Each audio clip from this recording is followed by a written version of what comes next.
Hi everyone, welcome to the Elephant in the Air podcast, where I'm your host Deshawn, and this is our first episode. It's gonna be like an intro video-esque type of thing, where a few members of the cast and crew behind the scenes people are gonna introduce themselves. This isn't everyone. This is probably about half the team. This is just a little intro while we figure out what we're gonna do for our first episode. We're still kind of in the midst of figuring it all out. So I thought I'd ask the crew some questions, and here are their responses and my own. So the first question is, why did you decide to be a part of this project? Hello there, my name is Kristen, and you may know me as @SingingSocks on Twitter and Instagram. And this is the introduction to our new podcast, The Elephant in the Air. And I bet you know what that elephant is. I decided to be a part of this project because I was kind of tired of screaming into the void, so to speak, on Twitter. And not to say that the community that we have built as like a COVID aware community there is the void, but it didn't feel like it was really impacting people outside of Twitter or outside of social media.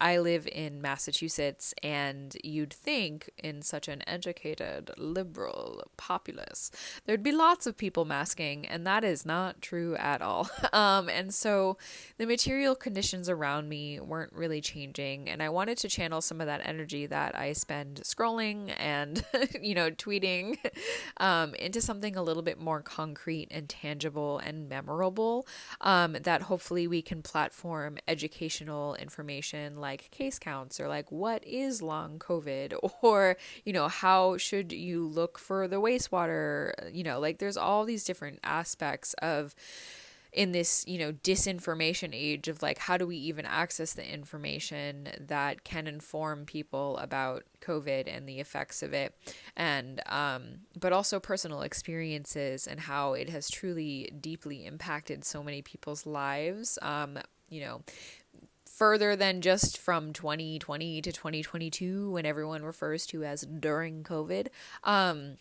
A lot of people, I think, who aren't as clued in to everything going on are not aware of how much it has affected different people, or even people in their own lives. And if they are aware, I think there's this barrier of denial, because if they accepted that it was COVID that did this and made these drastic changes in people's lives, then they'd have to wrestle with that themselves. And people seem really resistant to that. So I hope a format like a podcast is able to kind of break through that barrier a little bit and humanize us, further than just like, here's a witty tweet, right? So yeah, I'm excited to be a part of this and see where it goes. Hi, I'm John, and I'm an artist, animator, and cyberpunk, solarpunk futurist, trying to make it in this new world. As a light backstory, origin story, I do have a few health issues that I've had for my whole life. Some of them involve the breathing, the immune system, and daily management. And things finally got to a livable, convenient level for me in early 2019. So I have a lot of experiences and preventative tricks and wisdoms from all of that. I also lived through a previous major outbreak of SARS. So I remember a lot from back then, including many of the mistakes and heated debates. I saw a post calling out for an artist to draw a logo for a CC podcast, and I wanted to help, and I felt like it might be something doable. And also, the logo idea was about an elephant, so that was also extra points for me to be interested in drawing that. So that's just kind of how it started. Hey there, my name is Jess Rodriguez. My pronouns are she, they, and I am just going to introduce myself. So I decided to join this project because, to me, I think the COVID cautious, COVID conscious, COVID aware community could always use a little bit more organization and outward vocal support so that people know that there are those of us who think that this is really important. There are those of us who are part of this activism space who are not going to just cave and go back to normal. I think it's important to vocally advocate for science and for public health, since the US is not doing a great job of that at the systemic level. So it's kind of up to us at this point. Hello, my name is Ty, and I am a grassroots organizer and a project manager of the Elephant in the Air podcast. The reason why I decided to be a part of this was really just to extend my scope of activism. I've got my local org to start doing mask mandates for events and our meetings. So I really wanted to do more for the broader scope of folks who may just be watching this video, because I don't really like to do things through social media too much. It only reaches so far. A lot of people there just want to make you upset and argue with you, provide no real data. It's like, no, I think alternative media is really the way to go, and saying things as many ways as possible can make it to where people can hear it finally. So, yeah, I just wanted to do something bigger than local. For me, I started this podcast back in November. I put out a tweet like, hey, does anyone want to start a community building podcast for those of us that are COVID aware or COVID conscious, whatever you want to call it? Because I am lonely. I still am lonely, but like I was way more lonely before.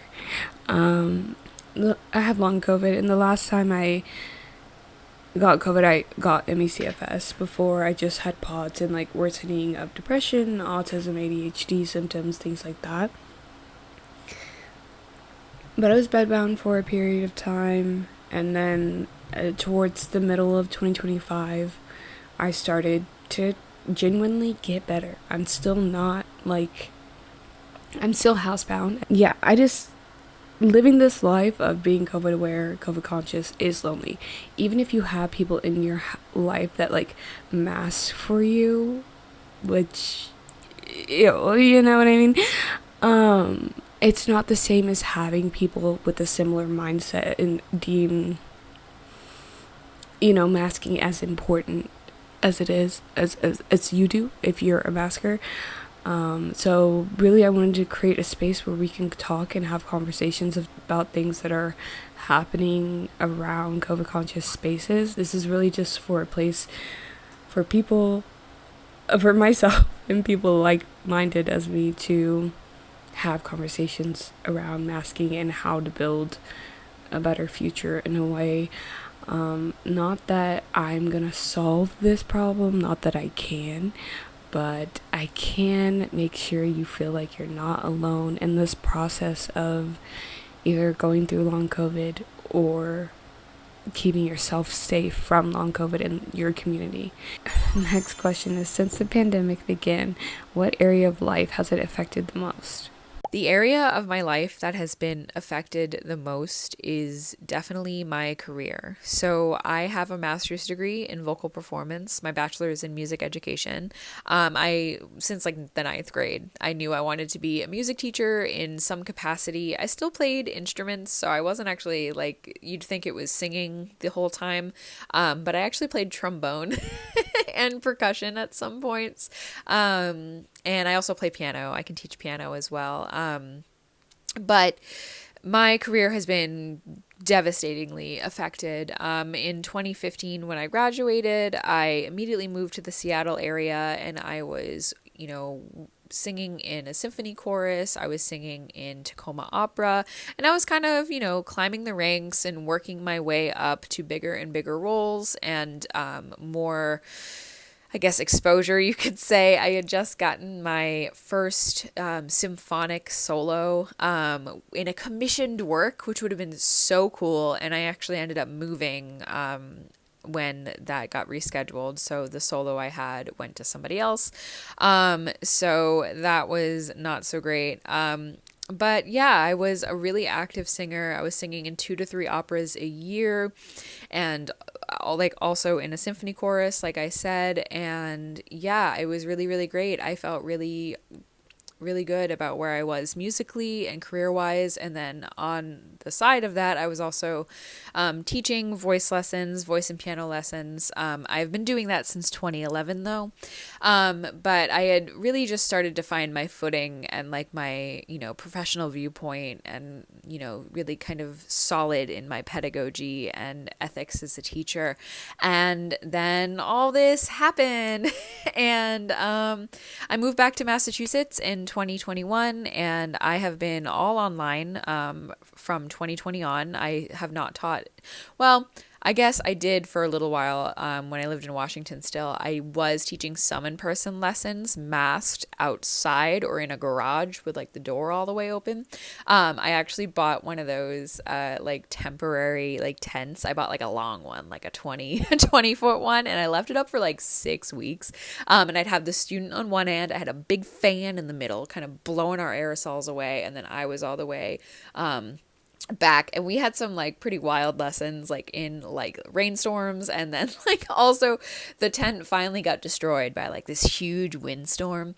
But anyway, that kind of stuff aside, I have been all online and my clientele has kind of shifted. I used to teach a lot of children, a lot of school age kids. I was a private voice and piano teacher at a school, at a private school in Washington. And so it's kind of shifted from lots of kids to majority disabled adults, which is really cool because I think we really, really need a space in music lessons that is actually accessible.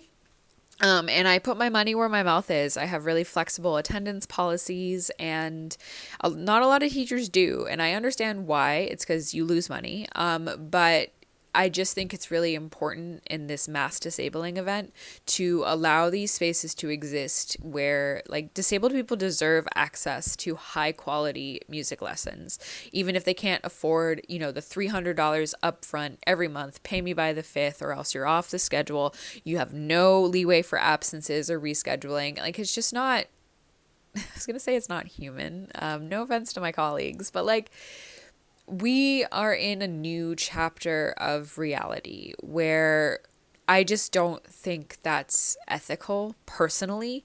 And it's really hard for me to try to enforce those kind of boundaries when the circumstances and material conditions are what they are. And knowing that most of my students are disabled or chronically ill, it's just not realistic. And I don't think it's fair. I don't think like, I deserve payment too, but like it's not fair.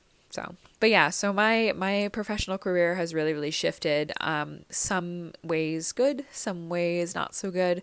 But I'm really appreciative of kind of where I've landed. So I would say relationships. Um, Having an outlook and a health situation and knowledge that nobody else really sees or understands fully. And it kind of is like a big, there's a big gap and there's like a widening gap of, acceptance, I guess, and being able to adapt. So I would say, relationships. And since the onset of COVID, the area of my life that's been most affected has definitely been my health. Before I caught COVID for the first time, I was already struggling with chronic health issues. And then catching COVID really exacerbated the chronic health issues that I already had. And I'm still figuring out the extent to which COVID has impacted my health.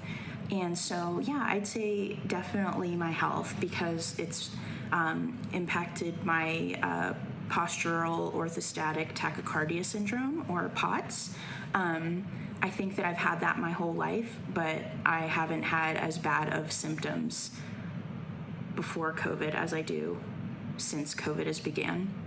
And so it has forced me to take my health more seriously and to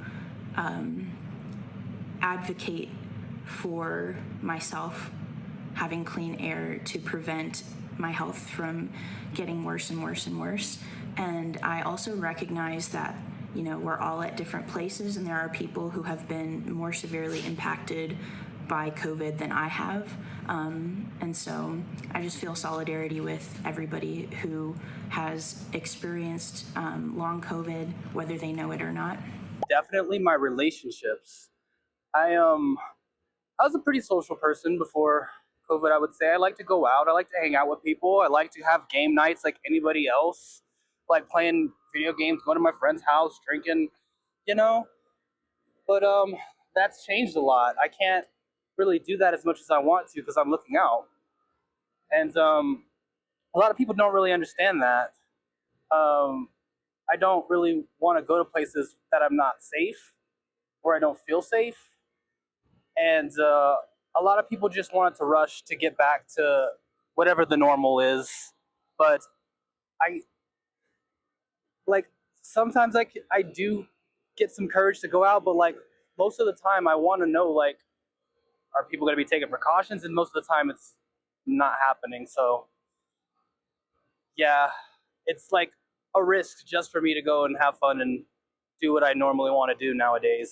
This is a really hard question for me because every area of my life has been affected, but mostly my health.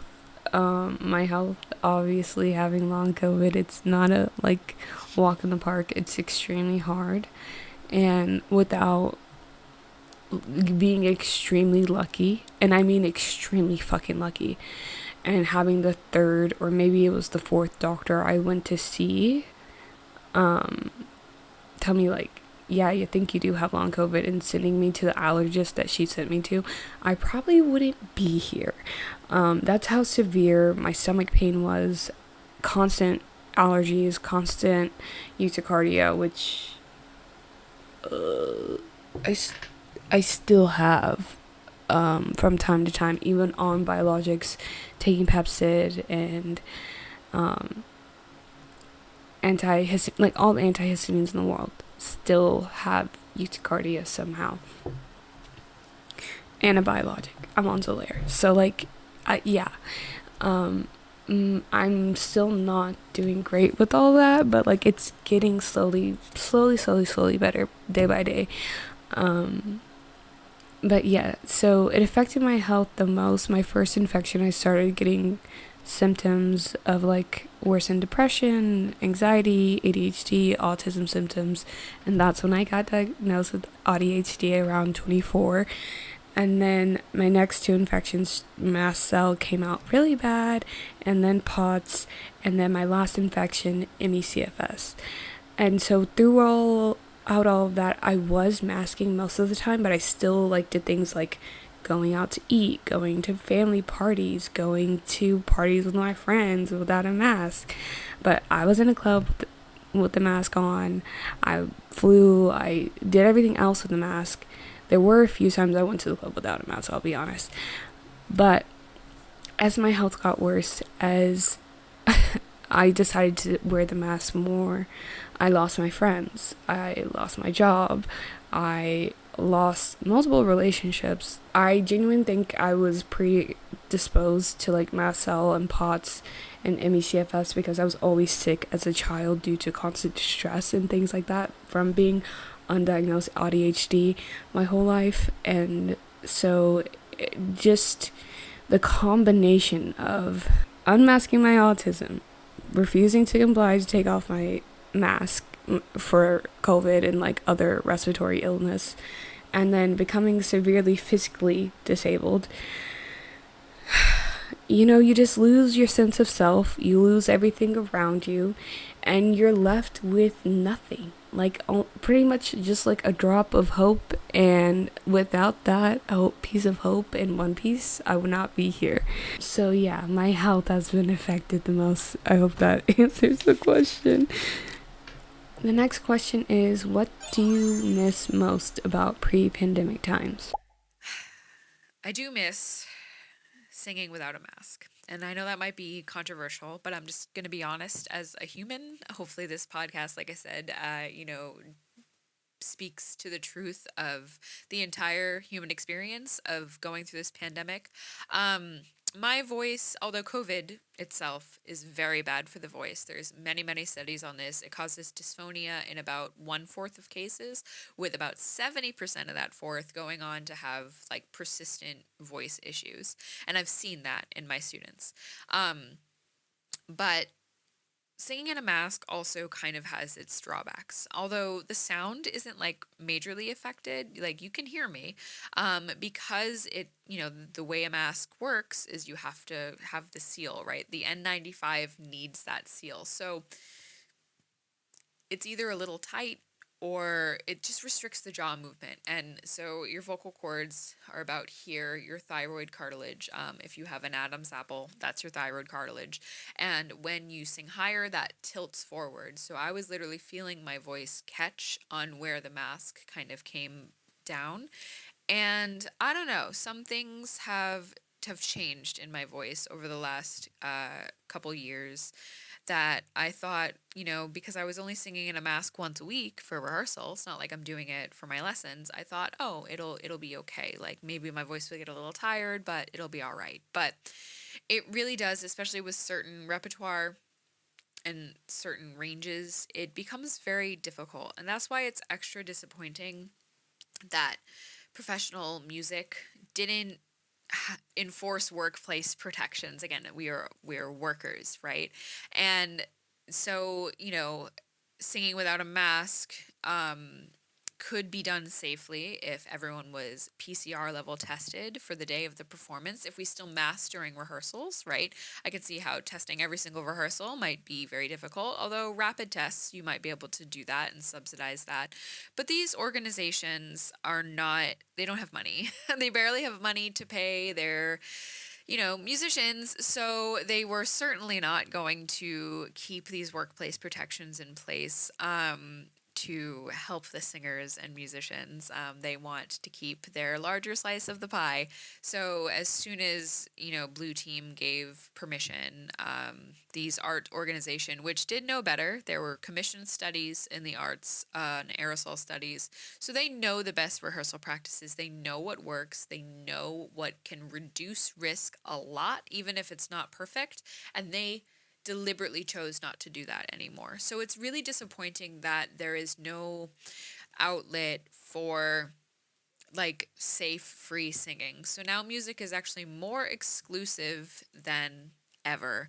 And that's saying something because classical music was always really hostile towards difference, right? Gender, classism, racism, ableism. It's full of isms, unfortunately, and the elitism has really kind of just raised the bar because if you are disabled and you need to wear a mask in order to be safe in a super spreading environment, which I've been in a super spreader where half a choir got it in 2022 in one rehearsal. So it's still happening.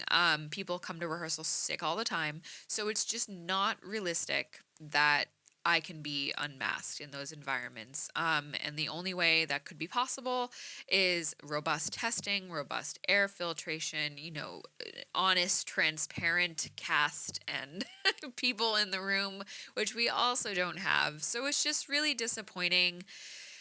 It just sucks. Like my relationship with music has changed because of it, and it's not fair. And I know I'm not the only one in that position. So I just miss kind of just running out the front door and going to do a bunch of stuff and just being able to go in wherever, like check out a new spot or sit down for sit down in a place. And of course, I could do that with a really good mask on, but it's just like there's a whole lot more like, wait, what's this? And are you allowed in there? And people kind of have their looks and or just like the social aspect. In pre-pandemic times, it was easier to feel welcome. It was easier to feel safe. It was easier to feel uh, the camaraderie of just being together with people. And what do I miss most about pre COVID times? I miss parties. I miss going to the club. Like, I appreciate that, there are like really chill community organization events like in the park or like, making mask chains, but I miss fucking partying. I'm just gonna be so real. I miss like in the club, like at a house party. I just miss that. Really, what I miss the most about um, before 2020, 2019, was the trust that was like already there. Was a baseline of trust that you already had for people. But I've experienced like so much with the pandemic and people's reactions to it. People were telling me conspiracy theories, oh, it's a whole hoax, but their father is on a ventilator struggling to survive COVID. You know, I can only make up like so many excuses for certain people. Like I understand a lot of people are being fed so much information and I shouldn't blame them just for not knowing. But also there is a lot of people who do know better, but they just want to protect their privileges. So in situations like that, it's like I can't really believe you that much because I can see you don't really want to make an effort to do anything. So I really do miss that trust that was established, knowing, okay, this is a person, they're dealing with their own stuff. We all have our issues and whatnot, but some people really don't care at the end of the day. So I wish I miss just, not having to be so wary of people.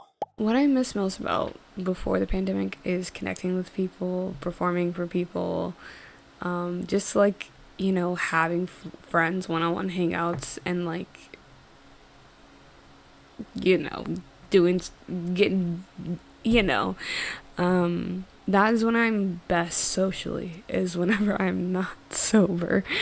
And it's great. And it's like, I can't really do that alone, or else it's just fucking sad. Like, connecting online is great. It's fun. It's beautiful. And that is how I made most of my friends throughout my life, like through Twitter, unfortunately. But like, I really want to meet new people in my life. I want to travel to a new places. I used to travel so much before the pandemic, and now I can't. I just can't.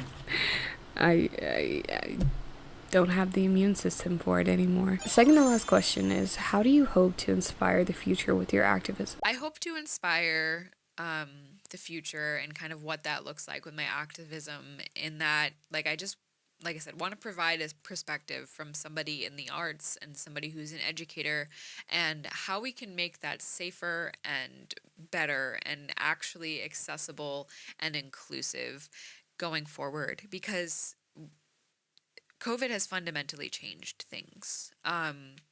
It's just different now. It just is. And people really want to cling to that, no, it's not, it's just another virus. It's not just another virus. And it's really starting to catch up to a lot of people.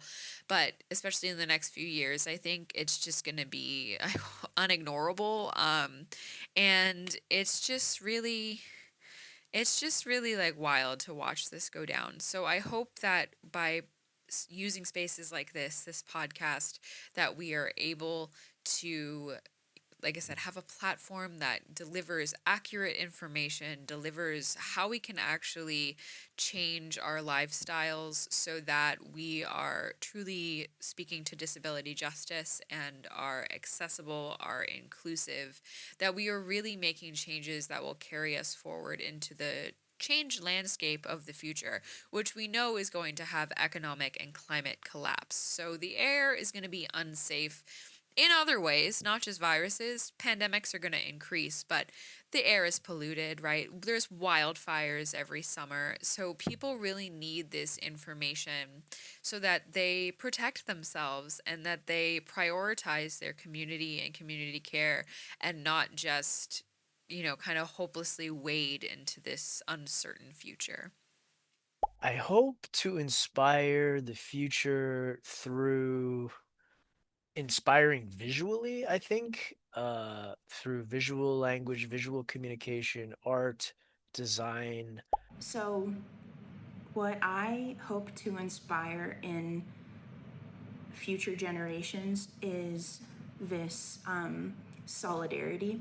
like, okay, at least there were some people who didn't fucking just completely give up, is what I hope to inspire in future generations. I want them to know that there are those of us here who are doing everything we can to create a safer environment for everybody, because kids are the most affected by long COVID. That's just a general statement that isn't backed by science in this moment, but like we see that long COVID has become more prevalent than even asthma as like a chronic illness in kids. And so I feel for them because I can't imagine being in their shoes and starting my life out with this insane disease. And so I hope that when future generations look to the past, they can feel hope that there were those of us doing our best and doing what we can, and to pass the torch on to them for them to continue doing the work. Well, there's like a few things. On like an individual level, I want individuals to just take precautions more, break chains of transmission, even if you can't do it all the time. Maybe do it at the grocery store, do it on public transit. Just start wearing masks again. I really want people to start caring about themselves and others to where we can get this to be a larger campaign. But like even just getting one person to change that behavior and begin to take precautions again will be a huge W. On an organizational level, I hope that organizations, especially those who are radicals or, you know, the left, will start making events mask required again, start pushing for that in their activism. You know, we need bigger entities to take responsibility and help out their communities. And when there's a whole organization that's ignoring it, you know, it just makes everything seem like everything's normal. So, and then finally, for the CC community, I want them to see that this isn't just a single problem of disease prevention and whatnot. This is a larger thing of imperialism that's exacerbating this issue. Like, I don't want us to be like, oh, we're CC, and we should just be mad at everybody. We have to take a compassionate approach, and we also have to see this is connected to other things like the immigration struggle, Palestine, even racism here in the States. Like, people are being affected disproportionately because they don't have correct access. They live in highly densely populated areas. This struggle is intersectional, and we have to see more beyond just our own struggle. I hope to inspire the future and like people now, honestly, that they can take their agency back, that they have power that they don't realize that they have, and by wearing a mask, it's one way to take your agency back.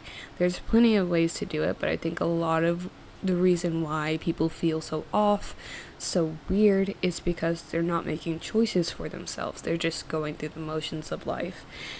But every day when you leave your house, that's a choice to put on a mask or not, to spread disease or not. The choice is yours. It's not the government's choice. You know what I mean? Like, it's definitely your choice.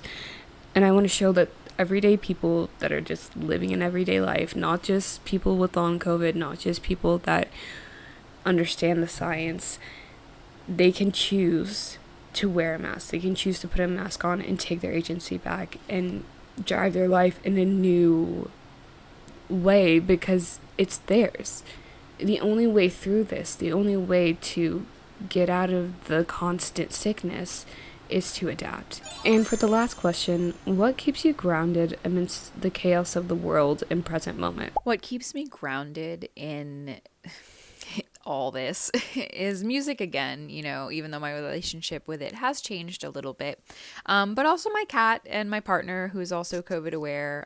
He's a musician also, he's a drummer, and we're kind of the last two standing in the Boston area of like musicians who give a crap about this. And so that's nice to have that solidarity at home. But also nature and being really present in nature. I am finally feeling a little bit better health-wise. I got POTS from COVID, although I had signs before COVID, but it became unignorable after my infection, and I am on a beta blocker every day, and my heart rate has gone down a lot. So I'm really excited to get back to hiking a little bit more. I'm really lucky to live in a really beautiful place. I live on the North Shore of Massachusetts, and there's like these really interesting wetlands and hills and rivers, and it's just a really pretty place to be. And I'm really lucky to live on one of the rivers, so I have really easy access to nature, just literally going outside. There's like great blue herons, there's egrets, there's all these blackbirds that are breeding back there. I have a cardinal mama like 10 feet in front of me in the bush outside my house, and she's in her nest incubating. So I'm really, really lucky to be in an area where I have access to nature like that. And I've always really been kind of a nature girly. I before my infection, I was really into hiking when I lived in the Seattle area. So yeah, that's kind of how I stay grounded. If I'm having a really bad week, I will go on a long walk. And that, of course, got harder for me. And I know not everybody with long COVID or who've been affected by their COVID infection is able to do that. So I'm really, really thankful that my body is capable of doing that. And I really hope that everyone who wants to be able to do that is able to at some point too, because it's really healing to be, not literally healing, but like soul healing, to be in nature and being present with the animals and the plants, and just being connected to the natural world, and connected to the earth in a way that kind of just reassures us that, there is a cycle and there is stuff kind of outside our, life and our bubble of what we're concerned about. So yeah, that's what keeps me grounded. What keeps me grounded is being able to mix my creativity and creative endeavors with building clean air tools. So sort of trying to combine, my passion for visual arts and sort of this like kind of like pick it up on the fly air filtration physics knowledge that I didn't go to school for, but just I happened to be stumbling and falling upon knowledge, I guess. And it seems that I'm fairly good at like keeping tabs on it. So I want to, yeah, I've been sort of doing these like hybrid builds, like art projects that are also air filtration tools. And I hope that that can both make us a little safer, in a small microcosm of the whole world situation, and also inspire people and like maybe take their mind off it a little bit. Okay, end. What keeps me grounded is so it's a kind of dichotomy because my phone keeps me connected to the news and information. And by news, I don't mean like fucking Fox News. I mean like I'm on Twitter seeing what outbreak accounts are sharing in real time. And so that keeps me grounded in the sense of like knowing what's going on science wise. But at the same time, I need to be like grounded in my mental health and in my everyday life. And so when I'm feeling like, oh, I've been doom scrolling for a little bit, I try to pet my cat for a little bit, drink some water, eat some food. I have nervous system issues, and so something else that's really helpful for me is like taking really deep breaths, really intentional breaths, and saying affirmations while I do that. It sounds really corny, but I have to do that or my brain freaks out. So yeah, my cat, breath work, making sure I've eaten and had water, or yeah. And honestly, my online mutuals who understand, y'all help me feel less alone. And the world can sometimes treat people who wear masks like we are crazy, like we are anxious, irrational. And when I think of my online mutuals and buddies online, it helps me remember it's not just me. There are other people out there who know the science and live the science, and not just know and live it sometimes here and there, but all the time, just like me. So I try to picture y'all when I'm in a room and I'm the only one with a mask on. I'm like, I know there are so many other people online who are having the same experience probably right now. So I'd say it's a balance, but yeah, thank you so much. I'm really thankful to be here. Things that keep me grounded right now really are seeing these organizations that do take this seriously. There's mask blocks distributing masks to people. They're giving educational resources. It really warms my heart to see that that's out there. There's people making events, social events that I can go to finally. You know, that really gives me hope um, that we can make a huge difference. And really, my comrades, the fact that we've gotten to do that, they inspire me a lot. My partner inspires me a lot. There's a lot of people out there who still make me grounded, make me feel that I'm not alone in this struggle. So seriously, thank you for all of y'all who do make me feel that. For me, honestly, it's my cats and One Piece having a new, or they're not new, but like they're like 5 years old, 6 years old. My cats, and like I've been watching One Piece for like almost 4 years now. But having special interests keeps me grounded to the present moment, honestly, and reminds me that like, oh, I have to keep my routine. I have to keep a schedule for my cats, scheduled to remember to watch One Piece. I mean, I've finished the series, but the new episodes are coming out, and I like have to remember like Sundays exist. Without that, I would be fully just like in pain, writhing in bed all the time. So it's sometimes good when you have responsibilities. Like One Piece isn't a responsibility, but my cats are. I'm obsessed with them. I love them. I take interest in their hobbies. I watch the birds with them. I at the window with them. And I'll be like, I can't believe that bird said that. But yeah, like having responsibilities is great, except whenever you're like completely bedbound and like severe MECFS. Thankfully, that didn't last super long for me, and our relationship bounced back once I was out of bed, definitely. But yeah, I love them. We're codependent, and yeah, that's what keeps me grounded. My kittens. But that is the end of this video. If you liked it, please like and subscribe, I guess. And like turn on the notification thingy to like know when we're gonna post another one, because I have no idea when that will be. It will be when it is. The sun is setting. I'm getting tired. My sushi's here. So I'm gonna go. Thanks for watching. Hopefully you like this. If you have any topics or ideas for us to talk about, please don't be scared to talk about them in the comments below. And our socials should be in the description if you want to follow us on social media. Thanks for watching. This was Elephant in the Air's first podcast. See you next time.